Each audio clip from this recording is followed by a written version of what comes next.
નમસ્કાર દર્શક મિત્રો, હું છું વૈશાલી અને આપ જોઈ રહ્યા છો 30 આંખ ન્યૂઝ નેટવર્ક। હવે જોઈએ આજના મુખ્ય સમાચાર। વડોદરામાં વિકાસની દોડ, એક જ દિવસમાં કરોડોના કામોનું ખાતમુહૂર્ત, 3 રોડ અને પાણીના કામોનું ભૂમિપૂજન।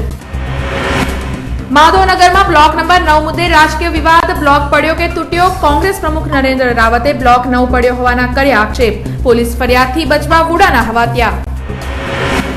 કરોડોના ખર્ચે બનાવવામાં આવેલ 75 MLD પ્લાન્ટમાં પાણી અપાતું નથી, પૂર્વ વિપક્ષી નેતા અને કાઉન્સિલર ચિરાગ ઝવેરીનો આક્ષેપ, મંત્રી સૌરભ પટેલને પત્ર લખી વિરોધ નોંધાવ્યો।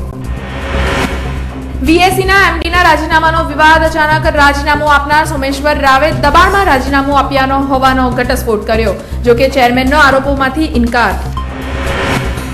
વરસાદી વાતાવરણમાં ગરબા થશે કે કેમ, ખેલૈયાઓને દિવસભર વરસાદે મૂંઝવ્યા, જોકે વરસાદી માહોલમાં ગત રાત્રે ગરબાની રમઝટ જામી।